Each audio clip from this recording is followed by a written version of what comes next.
Aqui nós temos um mapa que fala das diásporas, mostra as diásporas sefarditas entre os séculos XV e XVII. Então nós temos duas grandes ondas migratórias, uma no sentido mediterrâneo, a outra no sentido do norte europeu, que é que nos interessa mais de perto, porque é daqui que sairão os judeus portugueses que vão se estabelecer no Brasil holandês. Mas é muito interessante destacar essas duas grandes rotas, que são, de certa maneira, sucessivas no tempo, porque elas têm uma importância grande para o problema da construção e reconstrução identitária desses sefarditas, né? Essa primeira, que está aí em vermelho, né, as rotas em vermelho,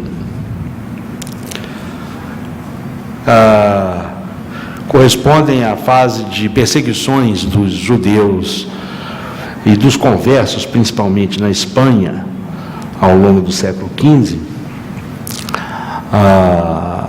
que resultariam no estabelecimento do Santo Ofício Espanhol em 1478, né?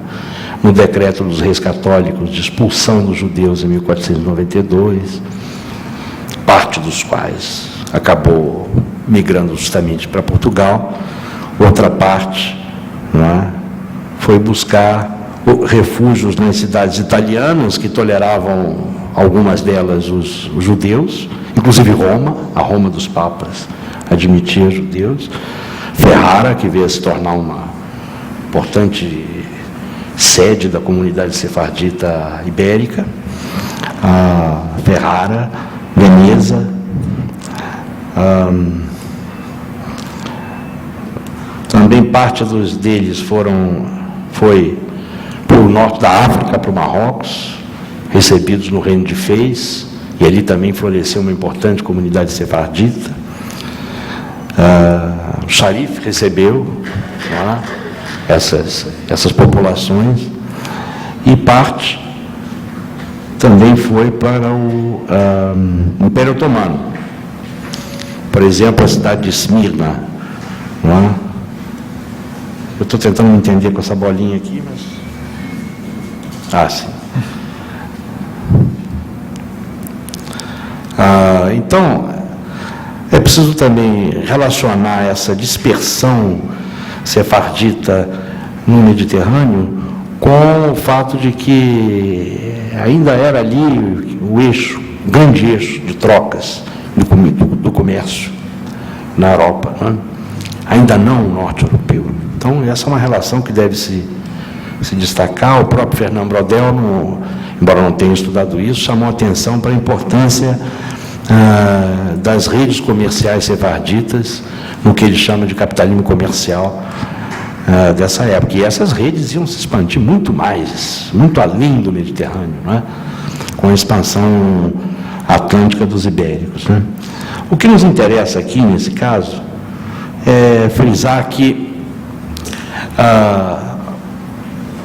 a diáspora mediterrânica foi uma diáspora na qual os sefarditas puderam reconstruir, claro que com todos os sobressaltos, né, de uma migração, etc., mas puderam reconstruir a sua vida judaica, não é? Nessas partes.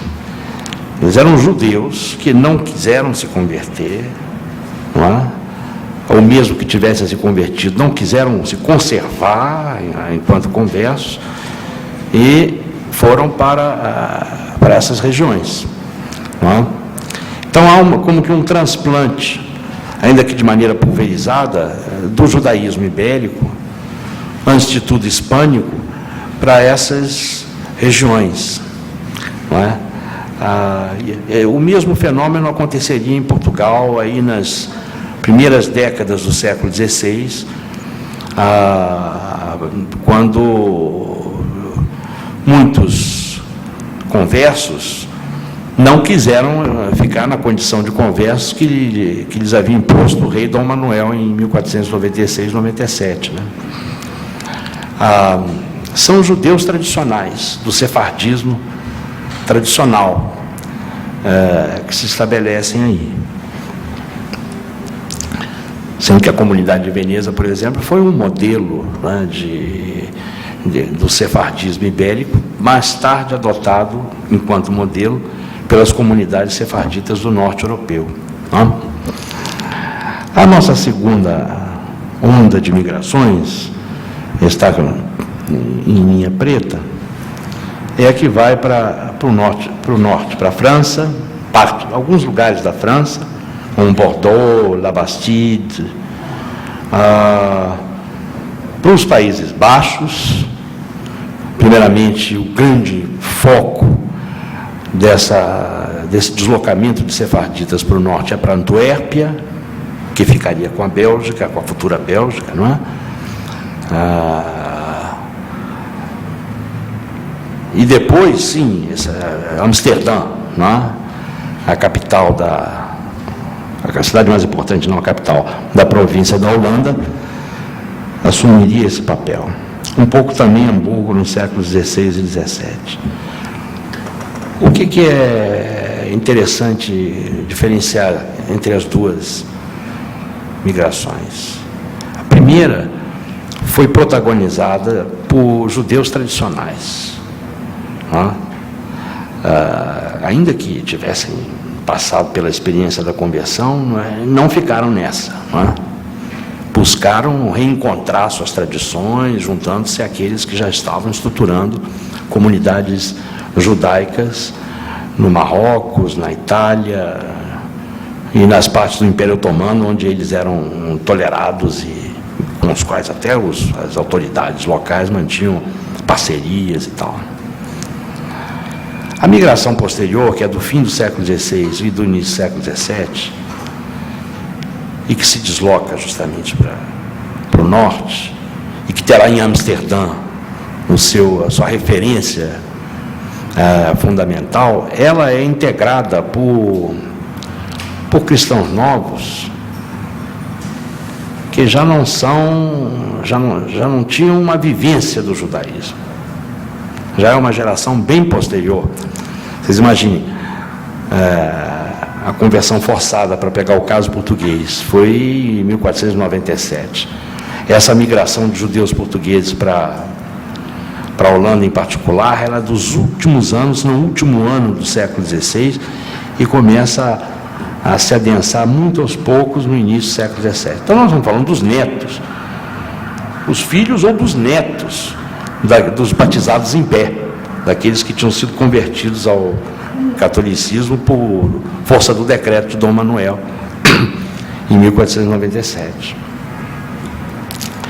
É claro que isso vai ter um peso muito grande no tipo de judaísmo que se reconstruirá, na realidade, na Holanda.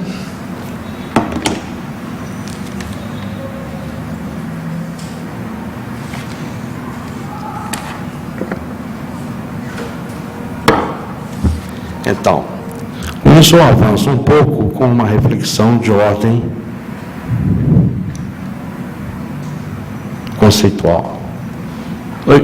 Fiz o contrário, né?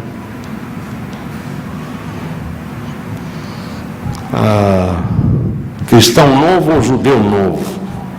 Quem é esse personagem, não é, que migra para a Holanda, para Amsterdã, em busca de negócio, sim, mas de uma situação de paz, não é? E do direito de poder professar a sua religião, melhor dizendo, a religião dos seus ancestrais. Um historiador argentino que é radicado em Israel há muito tempo, dá aula na Universidade de Jerusalém, Yosef Kaplan, propôs para esse indivíduo dessa segunda onda diaspórica, o conceito de judeu novo, que ele inventou, né? Não tinha na época. Cristão novo tinha. Cristão novo era até uma condição jurídica. É uma categoria construída para designar os descendentes de judeus convertidos ao catolicismo, né? Judeu novo, o Kaplan construiu exatamente para dar conta dessa situação de trânsito e de hibridismo cultural e religioso que marcava o cristão novo, que tentava se converter ao judaísmo no início do século XVII. Deixa eu ver esse slide que está escrito. A diferença ali, o cristão novo, descendente dos judeus convertidos da Península Ibérica. O judeu novo é o cristão novo que regressa ao judaísmo. Segundo o historiador Joseph Kaplan, seria impossível pensar-se no judeu português recém-convertido em Amsterdã enquanto um judeu tradicional. Tratar-se-ia antes de um judeu novo, judeu em formação, judeu em busca de uma identidade religiosa e cultural que desconhecia ou somente conhecia fragmentariamente, não é? Porque já se havia passado muito tempo da conversão forçada, o judaísmo proibido na Península Ibérica, nada de sinagogas, nada de livros em hebraico, não é? Enfim, o judaísmo ou o criptojudaísmo que persistiu de alguma maneira na Península Ibérica era um judaísmo doméstico, restrito à observância de certas tradições da casa, onde as mulheres, aliás, tinham um papel muito importante, sempre tiveram, mas nessa situação de semi-clandestinidade, o papel das mulheres se agiganta muitíssimo, não é? São esses cristãos novos que vão para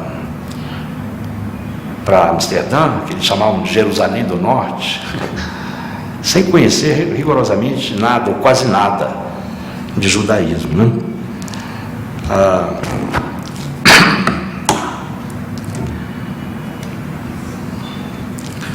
O mesmo Kaplan é um dos que sublinha uma característica da comunidade sefardita que ajuda muito a compreender a elasticidade e o dinamismo de suas redes mercantis. Refiro-me ao fato de que as famílias sefarditas, incluindo judeus ou cristãos novos, eram famílias fragmentadas. Quase todo judeu de Amsterdã tinha parentes que viviam como cristãos em Portugal, Espanha, América Espanhola ou Brasil. Era comum pais judeus residentes em Amsterdã terem filhos que ainda viviam em Lisboa ou no Porto. Por vezes eram os pais que viviam em Portugal e os filhos viviam na Holanda. Irmãos estavam espalhados por vários continentes e cidades do mundo, da Holanda a Goa, de Portugal a Veracruz, no México, ou Lima, no Peru. Vejam como se agiganta essa diáspora, não é? A partir de fins do século XVI, principalmente, né? Nesta fragmentação das famílias residia, em grande parte, o vigor das redes sefarditas e a explicação para o papel decisivo que elas exerceram no grande comércio dessa época, não é? De um lado é a miséria da dispersão, da fuga de perseguições, muita dessa gente que migrou para a Holanda, na realidade, estava fugindo da Inquisição, porque tinham sido presos pela Inquisição, depois de fazer alguma penitência, temiam cair de novo no foro inquisitorial como relapsos, né? Muito comum isso, na documentação se nota, né? A decisão da família de sair dali, porque alguém foi preso, reconciliado, mas ficava numa situação de extrema fragilidade, né? Então, muitas vezes, né, eu diria até que na maioria dos casos, não se tratava nem de uma decisão a priori de buscar regressar ao judaísmo, reencontrar as tradições. Se tratava de ir para um lugar que tivesse um mínimo de segurança, não é? Porque na Península Ibérica não dava mais. Agora, aí que está o judeu novo. O judeu novo era um judeu sem judaísmo. Não é? E é claro que a gente tem que considerar gradações, né? Porque essas migrações continuam importantes no século XVII. E há vários tipos de judeu novo. Há o judeu novo, que era já há muito tempo cristão novo, né, por conta da sua idade. Esse é um indivíduo que se converte ao judaísmo, mas fica numa situação de perplexidade, muitas vezes num dilema enorme, não consegue compreender o judaísmo, não consegue aprender hebraico, não consegue, enfim, observar os rigores e as exigências que o judaísmo impõe, não é, aos membros da comunidade sinagogal, não é? Já é diferente com os mais jovens, não é? E mais ainda com os que vão bebês. Há muitos que vão como crianças de colo. Vários casos são descritos nos processos inquisitoriais, envolvendo pessoas que, por azar deles, né, e sorte dos historiadores, muito mais adiante acabaram presos pela Inquisição, não é? Então tem experiências de vida realmente incríveis, né, de meninos que nasceram na rota de fuga, não é? E ainda pequenos foram para Amsterdã e tal. Esses foram criados já, não é, na reformação judaica, etc., né? Embora tivessem também uma referência por conta dos pais do passado católico. Isso é impressionante, né? Encontrar casos desse tipo. Então há gradações, não é? Quanto mais velho o cristão novo, se me permitem essa expressão, mais difícil é a sua adesão e a sua reconversão, entre aspas, porque nunca tinha sido judeu, ao judaísmo, não é? Você poderia me perguntar, mas como que, sem saber de nada de coisa nenhuma em matéria de judaísmo, conseguiram construir essa comunidade e tal? Foi preciso contratar e importar, não é, rabinos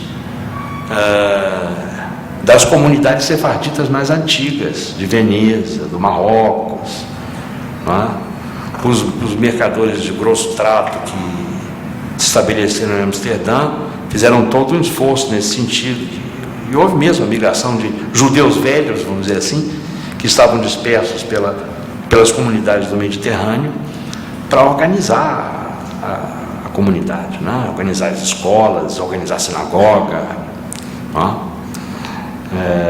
Senão seria de fato impossível, né? Então é uma situação bastante complexa essa aí de construção identitária, não é? Que marca os judeus novos de Amsterdã. Vamos ver se... Aqui a sinagoga é uma das representações da sinagoga da Talmud Torá, que foi a congregação que reuniu todas as congregações judaicas de Amsterdã, unificando elas em 1639. Essa foi a sinagoga inaugurada em 1675, mas, como já disse, a congregação unificada é de 1639. Ela resultou da fusão de 3 congregações. Eu no livro explico um pouco qual era a história de cada uma delas, em que elas diferiam, não é?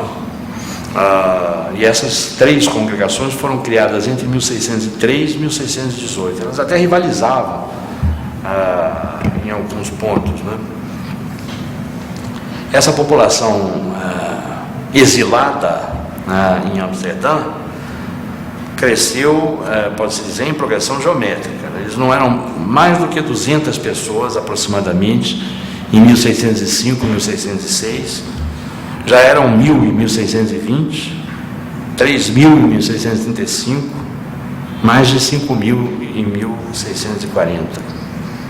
Foi basicamente dessa comunidade que partiram os judeus para o Brasil depois de 1630, particularmente depois de 1635, quando a conquista holandesa se consolidou nas capitanias açucareiras, especialmente em Pernambuco, né? Porque em 1630 os holandeses tomaram mesmo para valer Recife e Olinda, né? Resumindo assim, grosso modo. Mas ficou aquela situação de impasse. Nem os holandeses conseguiam avançar, nem a resistência pernambucana, liderada pelo Matias de Albuquerque, conseguia expulsá-los, né? Ficou ali aquela situação de impasse, de empate, vamos dizer assim, até que, por razões que não vêm ao caso, os holandeses avançaram, conquistaram outras capitanias e o interior, né? Então, foi possível aí uma estabilização do domínio da Companhia das Índias Ocidentais em Pernambuco, Paraíba, Rio Grande, Itamaracá, e portanto, a partir de 1635, nessa fase de ascensão, não é, dos negócios da Companhia das Índias na Nova Holanda, que os judeus foram estimulados a migrar para essa região. Eles vêm todos dessa diáspora holandesa, não é?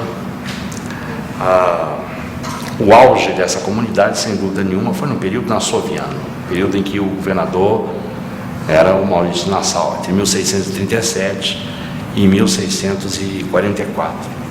Aliás, quando Nassau voltou, por ter se demitido ou se demitiu, do posto de governador, uma boa parte dos judeus portugueses que tinha se estabelecido no Recife, ou na cidade de Maurícia, ou em outras capitanias, como a Paraíba, preferiu voltar com ele. Isso é um aspecto muito interessante, depois posso vir a falar disso. Nesse momento de apogeu da população de judeus portugueses no Brasil holandês, segundo as estimativas mais confiáveis, a população alcançou 1.500 pessoas, o que para a escala da época não é desprezível, não? Inclusive, eu lembro aqui um contraste interessante. Os cerca de 5.000 judeus de Amsterdã, no início dos anos 1640, não passavam de 3% aproximadamente da população da cidade. Os cerca de 1.500 judeus de Pernambuco alcançavam em torno de 12% da população local e 40% da população livre. Então, os judeus portugueses em Amsterdã viviam na Rua dos Judeus, de maneira mais ou menos isolada, sem chegar a configurar um gueto. Aliás, o Rembrandt tinha uma casa ali, na Rua dos Judeus, e pintou vários retratos, né, dos grandes mercadores, impressores, né? Fez muitos negócios, o grande pintor, com os judeus lá em Amsterdã. Mas o importante é o seguinte: eles viviam de maneira discreta na cidade. No Recife, a visibilidade da comunidade judaica era enorme, não é? Porque as dimensões populacionais do Recife, 1/10 mais ou menos do que era Amsterdã. Então, por isso que os judeus portugueses no Recife, ou em Pernambuco, de uma maneira geral, mas particularmente no Recife, foram muito hostilizados, sobretudo pelos predicantes calvinistas do Sínodo Reformado, né? Porque no dia de Yom Kippur, por exemplo, eles se deslocavam pela cidade e faziam um ruído, né? Não é por causa digamos, dos ofícios, do serviço religioso da sinagoga, porque isso era bastante reservado, né? E aliás, os judeus não queriam se misturar mesmo nessas horas com os outros, mas o alvoroço que fazia na cidade, e os predicantes calvinistas se queixavam muito com Maurício de Nassau disso, né? E os católicos, embora estivessem por baixo, mas foram autorizados a continuar na sua, também se queixavam com Nassau, sobretudo o Frei Manuel Calado, né? Que era muito próximo do Nassau, aliás, ele foi muito importante para preservar o catolicismo que era possível preservar, né, em colônia calvinista, né? Ele também se queixava, né? E ele particularmente tinha sentimentos os piores em relação aos cristãos novos e aos judeus, né?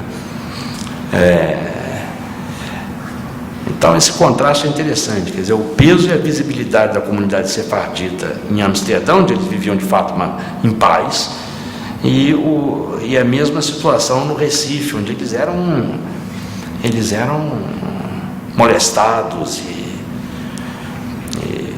muitas vezes agredidos, né? Porém prosperaram muitíssimo. E o grande fiador, não é, dessa situação de prosperidade judaica no Brasil holandês foi o Maurício de Nassau, né? O Maurício de Nassau tem inúmeros episódios em que ele intervém, negocia, enfim, para tirar os judeus de situações espinhosas, né? Envolvendo negócio, envolvendo situações particulares, não é? Mas tudo isso a propósito dessa sinagoga aqui de Amsterdã. Não. Aqui, olha que coisa incrível isso aqui, hein?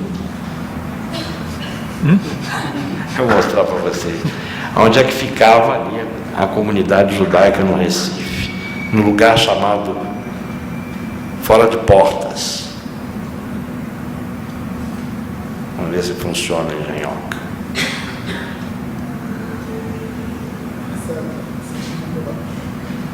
Sim? Aí é o botão, claro. Olha que coisa incrível. Desce a setinha. Aí vem. Ah, não, eu estraguei, claro. É ali que foi crescendo, inclusive o comércio foi crescendo. Para esse lado da cidade, justamente por causa da presença da comunidade judaica, não é?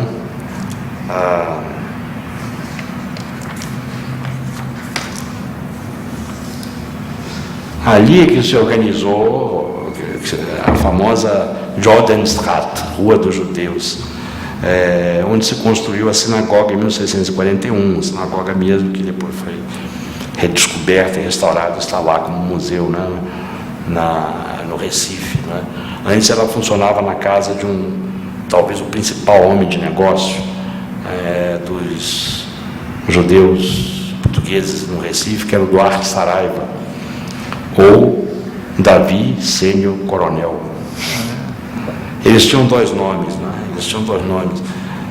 O nome cristão e o nome que eles adquiriam quando assumiam o judaísmo. E alguns faziam circuncisão aos 30, 40 anos, uma coisa impressionante, quando mudavam de nome, né? Um dos mais famosos é o Manuel Dias Soeiro, que é ninguém menos do que o rabino Menassé Ben Israel, né? O principal rabino, talvez, da comunidade judaica de Amsterdã, autor de obra importantíssima, que é o tal que discutiu, dialogou com Antônio Vieira, né? Aí pelo meado dos anos 40 do século XVII, né? Eles usavam dois nomes. É incrível que um colega meu que estava pesquisando nos arquivos, conhecia o holandês bem, nos arquivos de Amsterdã, cartoriais, seguindo uma pista do grande historiador Zé Antônio Gonçalves de Mello, descobriu que os judeus portugueses, quando faziam negócios que eram registrados em cartório, operações de, por exemplo, aluguel de navios para transportar mercadorias, usavam um nome cristão. O nome judeu eles usavam na comunidade. Inclusive porque às vezes eles por conta de negócios voltavam para as terras católicas, para as terras de idolatria, e reassumiam aquela identidade, né? Então, a casa incrível, já alguns deram azar, foram reconhecidos e pegos lá pela Inquisição, foram fazer negócios temerariamente, e tem casos de uns que vão e voltam, e aí tem que se ver com a comunidade judaica, porque há pessoas que dizem que aquele indivíduo praticou idolatrias enquanto vivia entre católicos, né?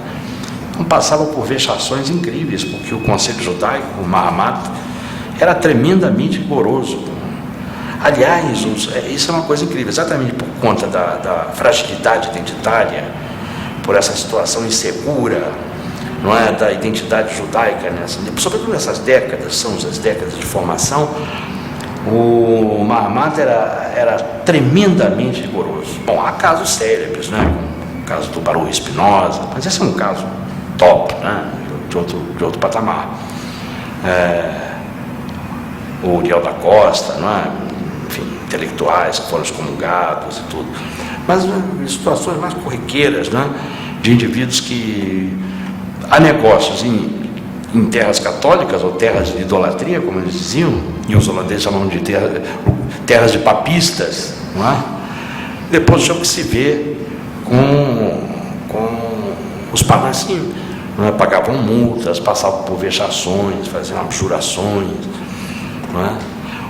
Há documentos incríveis dos judeus Ashkenazim, que são os judeus da Europa centro-oriental, mas sobretudo nessa fase da Polônia e do que viria a ser a Alemanha, que começam a entrar em Amsterdã, fugindo da Guerra dos 30 Anos, e esses eram judeus tradicionalíssimos, não tinham nada a ver com os sefarditas, que achavam uma coisa assim aterradora, não é? O terror que as autoridades sefarditas praticavam, né, com a comunidade, tentando enquadrá-la e tal. E, aliás, esse é um capítulo interessante da relação, da questão identitária dos sefarditas, né? Sefarditas e Ashkenazim não se davam, apesar dos sefarditas terem várias vezes recorrido aos rabinos, os Ashkenazim, para uma série de coisas, mas em geral eles não se entendiam, né? Não se entendiam. Os sefarditas falavam espanhol e português. Os Ashkenazim falavam Yiddish. Eles não falavam nem a mesma língua. Não é? E os sefarditas eram muito hostis em relação aos Ashkenazim. Nos textos e na literatura dos sefarditas aparece uma visão do Ashkenazi como uma pessoa pobre, despreparada, ignorante. Eles admitiram que os Ashkenazim frequentassem a sinagoga sefardita, mas sempre num lugar à parte. Não tinham direito a entrar na congregação propriamente, a votar, nada disso. E admitiram também que os Ashkenazim fossem enterrados no cemitério que eles tinham já erigido em Amsterdã, mas logo um grupo de mercadores sefarditas comprou um terreno e doou aos Ashkenazim, o que pode parecer um ato de generosidade, sei não é? Eu cheguei a escrever no livro, os sefarditas não queriam a companhia dos Ashkenazim nem mortos, não é? E criaram inclusive uma instituição interessante e truculenta, que era a instituição dos despachados. A certa altura eles davam assim condições mínimas para o indivíduo ir para outro lugar, sair de Amsterdã, algum dinheiro e roupas, para não inchar muito a comunidade. Na realidade, os sefarditas temiam que a presença dos Ashkenazim, judeus como eles, complicasse a relação que eles, sefarditas, tinham com as autoridades holandesas, especialmente as autoridades municipais de Amsterdã, porque coisas que podiam, outras não podiam. Não podia vender a retalho pelas ruas em qualquer lugar. E os Ashkenazim faziam isso. Os Ashkenazim vendiam coisas, carne, por exemplo, em preços fora da tabela municipal. Aí os sefarditas diziam: os Ashkenazim, os magarefes dos Ashkenazim não limpam, não fazem a carne, não preparam a carne direito, só comprem no sefardita, não é? E ao mesmo tempo temiam que alguma irritação por parte das autoridades holandesas, com a afluência cada vez maior e no entender deles a desordem dos tudescos e polacos, parece assim na documentação, pudesse comprometer a própria comunidade sefardita, né? Isso é uma coisa incrível. Um judeu novo, ex-cristão novo, mas judeu novo já assentado e convencido que era mesmo judeu, preferia, claro, casar, por exemplo, uma filha com um cristão novo, claro que exigindo que o cristão novo se convertesse, né? Do que com um Ashkenazi, né? Então essa era Agora eu passo para o outro slide, que é uma panorâmica da Rua dos Judeus. Na verdade, o melhor testemunho iconográfico, né, do Zacarias Wagner, que esteve no Brasil entre 1634 e 1641. O desenho nos transporta para a Rua dos Judeus do Recife, com seus sobrados geminados, alguns com varandas, numa delas um casal, na outra apenas um homem, está apinhada de gente para uma rua no Brasil colonial. Um homem a cavalo saúda o morador à porta de uma loja balconada. No lado oposto, um cavalo sem cavaleiro descansa, sob a guarda de um escravo negro. Numa das casas vê-se um dístico pendente, indicando possivelmente uma taverna. Todos ali parecem negociar escravos. Nota-se a presença de lotes pequenos e grandes de escravos africanos, observados por eventuais clientes. Vejam aqui e aqui. 2 lotes são enormes, a ponto de não ser possível identificar o corpo de cada indivíduo incluído no lote. A imagem é de uma nódoa de cor negra em que mal se percebe a cabeça de cada um dos cativos. Os traficantes são homens brancos. Nada parece distinguir no traje ou no que seja os judeus dos holandeses ou dos portugueses católicos que frequentavam a rua nos dias de leilão, porque essa rua acabou sendo o grande mercado de escravos a partir de 1641, principalmente. A associação estabelecida por Wagner, o pintor, entre a Jordanstraat e o Slavenmarkt, mercado de escravos, tinha sua razão de ser. O mercado velho de escravos, situado em frente à Igreja do Corpo Santo no Recife, mudou-se para a Rua dos Judeus nos anos 40, exatamente por causa do crescente papel dos judeus nesse comércio.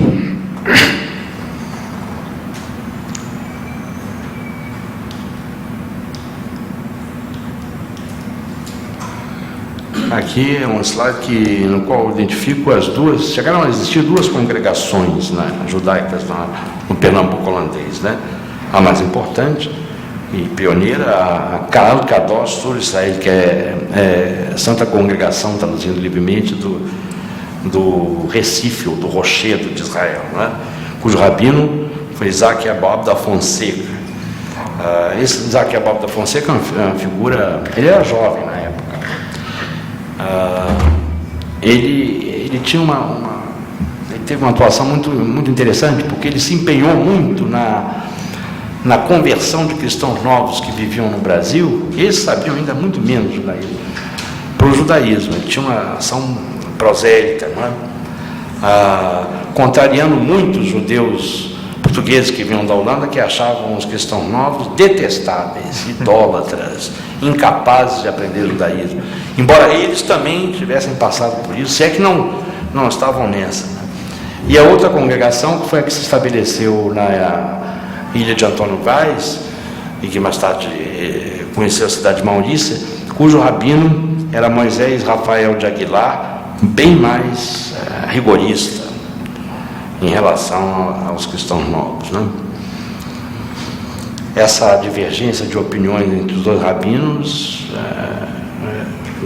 alimentou uma rivalidade, até que, em 1648, elas se unificaram por pressão da Talmud Torá de Amsterdã. É uma coisa, aliás, extraordinária. 1648 é o ano da primeira batalha dos Guararapes.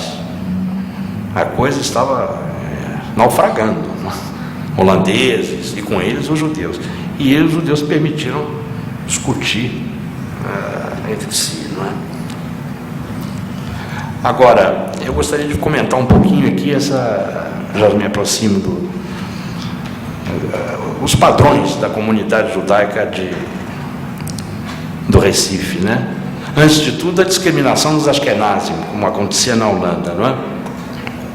Falantes de Yiddish, já discriminados em Amsterdã, que também estiveram em Pernambuco, embora em número reduzido.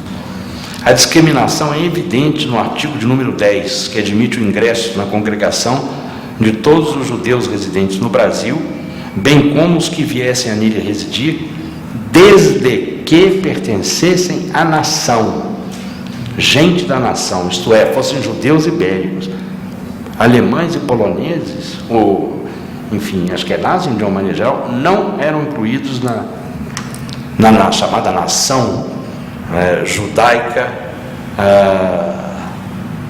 de espanhóis e portugueses, não é?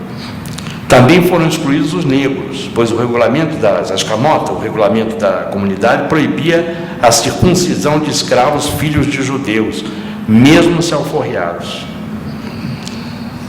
O regulamento também interditava a circuncisão de estranhos, expressão utilizada, sem licença formal do Conselho, que é o Mahamad do Recife, né? Quem eram os estranhos? Pergunto eu aqui. O regulamento não explicita quem podia ser considerado estranho, mas provavelmente essa interdição se voltava contra cristãos velhos portugueses e contra os holandeses. Houve mesmo casos de uns e outros que tentaram ingressar na comunidade para casar com moças judias de bom partido, né, entenda-se, alguns deles com êxito. A Sur Israel preferia, no entanto, manter distância dos que chamavam de gentios, goim em hebraico. Outros artigos do regulamento confirmam a obsessão de manter a comunidade isolada, como se a convivência com outros ameaçasse a integridade do grupo.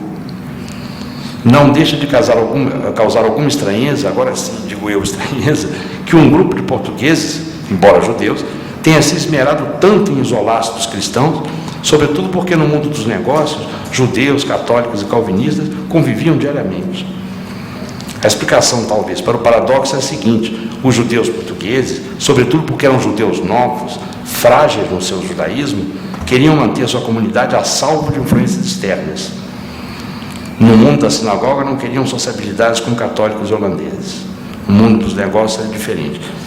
Isso especialmente no Brasil, não é? E que tinha uma vocação, por mil razões, à mistura de todas as religiões, de todos os grupos. Os judeus portugueses, numa terra como essa, ficavam realmente em pânico, não é? E o regulamento das escamotas, que é norma, né, da comunidade, realmente não deixam dúvida sobre esse aspecto, né? Aqui a fachada, não é, da sinagoga do Recife, depois restaurada, tombada, incluída no patrimônio histórico nacional, né? Mas voltemos, aqui tem umas coisas interessantes. Voltemos ao século XVII. O rigorismo do concílio equivalia a uma austeridade absoluta na vida cotidiana da comunidade judaica do Recife. É aquela história, não dá para tirar o que era o cotidiano pelo que diz o regulamento, né? Na sinagoga do Recife buscava-se preservar a pureza da lei e a ordem da congregação, quer para reforçar a autoimagem de todos, quer para defender a comunidade das hostilidades externas.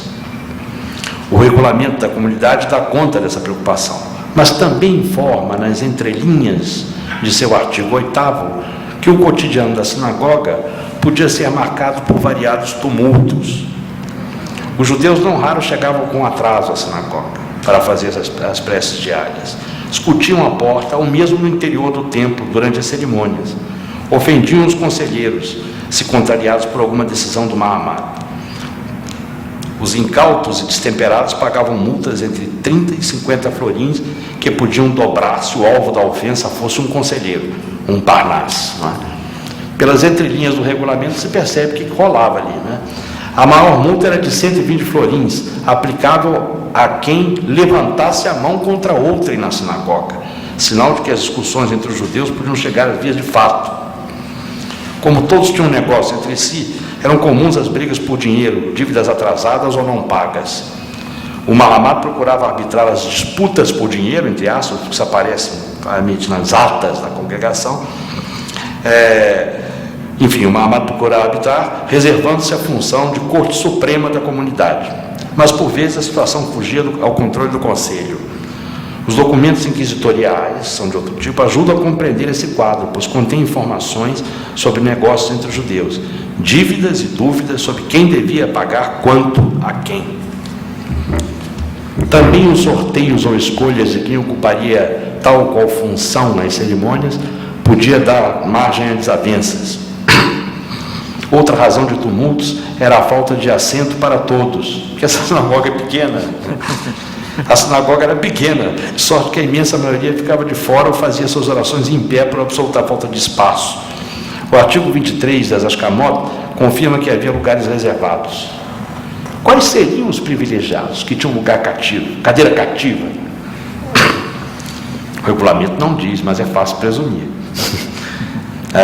Claro que os judeus da Holanda, as mulheres dos judeus da Holanda, os judeus novíssimos, os convertidos ontem, e que tinham nascido no Recife e tal, de todo modo, os judeus que por sua importância fizessem jus a um banco quando ingressavam na congregação, de início tinham que ocupar o lugar de algum parente com cadeira cativa até receber um banco próprio. A dança das cadeiras na sinagoga da Sul de Israel era animada, pelo visto, além de excludente e sujeita a desentendimentos frontais.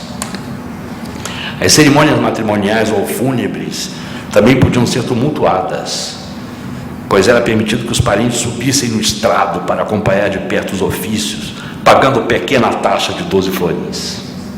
O mesmo ocorria na festa da Simchat Torah, quando entravam em cena os tais noivos da lei, e essa festa devia ser mesmo uma bagunça, com uma multidão de parentes dos tais noivos enxameando a sinagoga. A proibição que consta no regulamento, a encenação de comédias, artigo 34, sugere que a festa sagrada se tornava profana depois de guardada a Torá no armário. Fazer o desfile. O mesmo artigo proibia a realização de convites, entre aspas, nessa festa, palavra que na época podia significar também banquetes. Tais comédias ou banquetes eram realizados na sinagoga ou à porta da sinagoga, na Rua dos Judeus. Possivelmente fora da sinagoga, embora haja notícia, datada de 1650, nas atas da congregação, de tumultos ocorridos no interior do templo. O certo é que esses convites eram momentos de descontração, bebida e comida à farta, gargalhadas estridentes, danças variadas. O mesmo artigo 34 também proibia, aspas, as explicações de enigmas indecentes, ou seja, provérbios grosseiros e profanos. Eles saíam, começavam a comer, bebiam, aí tinha essa coisa de ficar fazendo piadas, exato. Quais provérbios? O adagiário latino é rico em ditados que dariam o que falasse, explicados na sinagoga ou na farra que se fazia à porta dela. Por exemplo, esta chica no tiene madre, ni padre, ni Espírito Santo. Como é que é? Esta chica não tiene madre, ni padre, ni Espírito Santo. Outro exemplo, más negra que Hannah é sua hermana. Um misto de misoginia com rejeição da cor negra. Podia dar vários exemplos, alguns bem chulos, que eu vou evitar. Arrisco dizer que muitos enigmas indecentes eram ditos e explicados em português, não em latino, português claríssimo, recheados de palavrões. Lembrando o que disse Gilberto Freire sobre os portugueses: gosto pela anedota fecenina ou obscena. Diz Gilberto Freire: em uma língua os palavrões ostentam tamanha opulência. Gilberto Freire escreveu isso, acrescentando que nessa época, e cito, o erotismo grosso, plebeu, dominava Portugal em todas as classes. Alguns exemplos cabeludos: minha mulher a santeira, me perdoem dizer essas coisas, luz-lhe o cu por uma esteira. Não é tempo de pousar o cu ao vento. Antes que vais à igreja, caga e mija. Palavrões à parte, o livro de Atas da Sul de Israel comprova que a festa da Simchat Torah parecia ser a mais desordeira no cotidiano da comunidade. E por aí vai.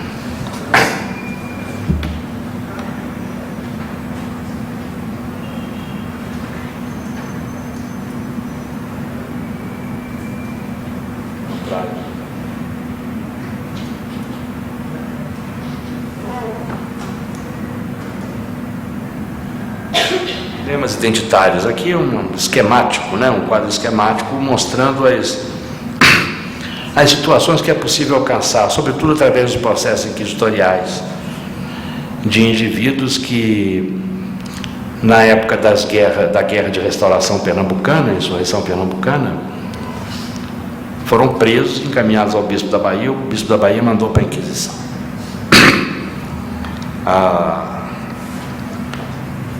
Temos os judeus novos convictos, são os judeus portugueses que vieram da Holanda. Eram esses que monopolizaram o governo da comunidade. Não há um cristão novo convertido ao judaísmo que tenha tido assento no Mahamat. O monopólio do poder na comunidade era exercido pelos judeus portugueses de Holanda, embora eles admitissem, às vezes com reservas, que cristãos novos, residentes ou naturais do Brasil, passassem ao judaísmo, né? Esses judeus, a maioria desses judeus novos que tinham vindo da Holanda eram convictos, alguns até há casos célebres, como o caso do Isaac de Castro, um jovem muito brilhante, né, que acabou condenado à fogueira em 1647. E ele não era parte do grupo dirigente, mas é um personagem muito importante. Foi biografado pelo Elias Libner, um livro chamado Um Mancebo que Veio Preso do Brasil. E, aliás, vou falar sobre isso, não vou pular. Agora, havia alguns renegados, que aliás é espantoso, né? Porque entre esses raros casos de judeus que tinham vindo da Holanda e que regressaram ao catolicismo, tinham ido pequenos para a Holanda. O caso do Miguel Francês, tinha ido pequeno, tinha tido uma formação muitíssimo mais judaica do que cristã. A diferença dele do cristianismo era... E no Brasil ele começou a entrar em parafuso, digamos assim, né? Isso é interessante, porque tinha alguma marca de catolicismo na origem desses judeus. Os pais, havia uma memória do catolicismo, mais ou menos densa, mais ou menos forte, que na Holanda ficava amortecida, porque os católicos na Holanda podiam continuar católicos, mas eram muito cerceados, não é? É quase que um criptocatolicismo. Não tinha procissões, não tinha nada disso. No Brasil, já não era assim. A maioria da população era católica, no Brasil holandês. E o Maurício Nassau, que tinha acordos de todo tipo com os grandes senhores de engenho e tal, às vezes permitia procissões, permitia... Então, muitos judeus novos que tinham sido batizados em pia quando bebês, mas mal conheciam o catolicismo, senão através de uma memória muito enevoada, nublada, de repente se viam numa situação, numa região onde a maioria da população era católica, e tinham que lidar com uma fradaria que vivia tentando convencê-los a voltar ao catolicismo. Frei Manuel Calado, por exemplo, foi um desses. Conseguiu que vários renegassem o judaísmo e voltassem ao catolicismo. E o curioso é que voltavam, às vezes, a um catolicismo que também não conheciam. Quando tinham ido bebês, vocês imaginem, observem essa pleiade de situações incertas, não é? Cristãos novos que viravam judeus sem conhecer o judaísmo, judeus novos que tinham crescido judeus e que depois abraçavam um catolicismo que tampouco conheciam. Não é? Então, alguns casos, esse, um que eu queria citar, mas não vou me alongar muito aqui, é o Miguel Francês, tem um processo incrível, né? E que era um delator, assim, extraordinário, ele deu uns pistas incríveis para quem está pesquisando, né? Quem era quem, não sei o quê, quem é que tinha passado ao judaísmo, onde morava, etc, etc. Nós temos também o caso dos cristãos novos aderentes, ou seja, esses que viviam no Brasil, que se encantaram com a sinagoga, e em meio a negócios com os judeus acabaram sendo atraídos, e há casos assim, como o Manuel Gomes Chacão, que era um mercador importante e que abraçou o judaísmo. Esse é um caso incrível porque, vejam bem, ele era cristão novo de quase postados, mas a mulher era meia cristã nova. O pai era cristão novo dela, mulher dele, Manuel Gomes, e a mãe cristã velha. Então ela não queria que o marido fosse para a sinagoga. A família dela de cristã, ela meia cristã nova, tinha horror de sinagoga, de judaísmo, era católica, né? E o pai dela, embora cristão novo, era católico, era contrário àquela. Então, esse é um caso incrível, porque acaba a família se separando, né? Se rompendo, né? Ela vai com os filhos para o interior e ele fica no Recife, não é? Mais tarde se reconciliam, e ele que tinha ido para o judaísmo volta para o catolicismo, não é?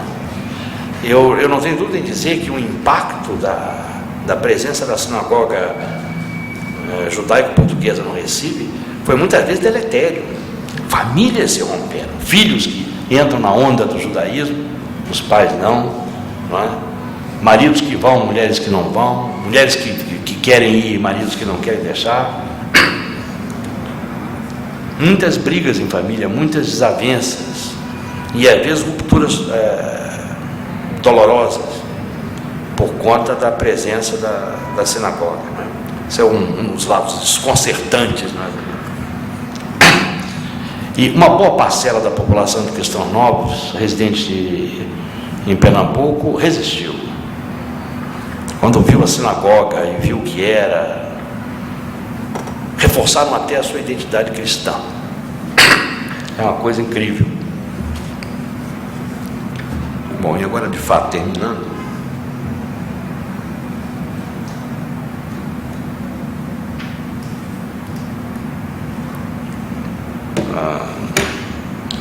o último slide, né? A placa de autoria do ceramista Zé Ferreira de Carvalho, a partir do desenho do artista plástico Bernardo Dimenstein.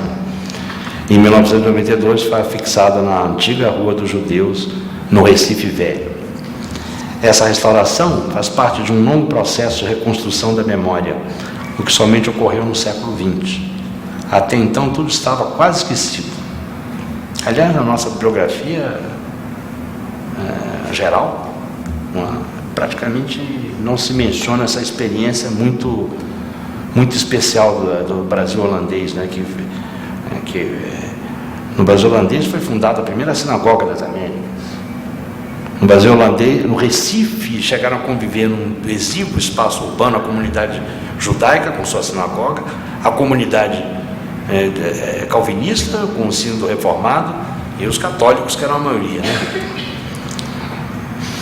Havia mais de 3 séculos, quando se descobriu isso aí, que a sinagoga tinha sido abandonada pelos judeus portugueses em rota de fuga, em 1654. Né? Seu destino imediato, ainda em janeiro de 1654, foi abrigar, destino do prédio da sinagoga, foi abrigar tropas do exército restaurador comandadas pelo mestre de campo Francisco Barreto de Menezes. No mesmo ano, Dom João IV fez mercê do prédio ao chefe da insurreição, João Fernandes Vieira, que o conservou por 25 anos. Em 1679, João Fernandes doou o casarão aos oratorianos de São Felipe Neri. Já estava doente quando fez essa doação pia. Em 1821, a casa mudaria outra vez de proprietário, com a extinção da ordem oratoriana, passando a abrigar o Colégio dos Órfãos, de 1835 a 1862, ano em que foi transferida para o patrimônio da Santa Casa de Misericórdia do Recife. Durante esse longo período, desde 1654, quando ela foi abandonada pelos judeus e virou caserna dos soldados restauradores, até o início do século XX, a sinagoga foi literalmente soterrada por diversas obras realizadas no prédio. Ela desapareceu no dia em que os tropas rebeldes tomaram o Recife. A Rua dos Judeus também mudou de nome, pois não havia mais judeus ali. Passou a chamar-se Rua da Cruz, nome perfeito para o ânimo da restauração pernambucana, que se dizia Guerra da Liberdade Divina, não é? Em 1870 passou a chamar-se Rua do Bom Jesus, em memória do arco do mesmo nome, antiga porta da cidade. Entre mentes, no início do século XIX, a então Rua da Cruz foi também chamada de Rua dos Mercadores, olha que coisa, informalmente, nome oficioso de uma rua fantasma, fantasma da Rua dos Judeus. Judeus, Cruz, Mercadores, Bom Jesus. O fato é que a rua perdeu completamente o cartaz no início do século XX, segundo Danilo Fragoso, autor de um livro muito interessante chamado Velhas Ruas do Recife. Diz ele: apenas um estabelecimento bancário, alguns escritórios de despachantes e nada mais resta. Somente no século XX, como já disse, o prédio da antiga sinagoga começou a ser resgatado enquanto patrimônio histórico brasileiro. Gonçalves de Melo, grande historiador pernambucano e brasileiro, identificou o lugar na década de 1960, examinando uma planta da Santa Casa de Misericórdia do Recife. O Instituto Arqueológico, Histórico e Geográfico Pernambucano logo fixou uma placa no sítio em que se lia: em casa que existiu neste local, funcionou de 1636 a 1654 a primeira sinagoga israelita das Américas. As pesquisas arqueológicas tiveram que aguardar, porém, cerca de 30 anos. Em 21 de outubro de 2001, foi reaberto ao público, como museu, a Cadastro Israel, que eu mostrei a vocês num dos slides. Muito obrigado.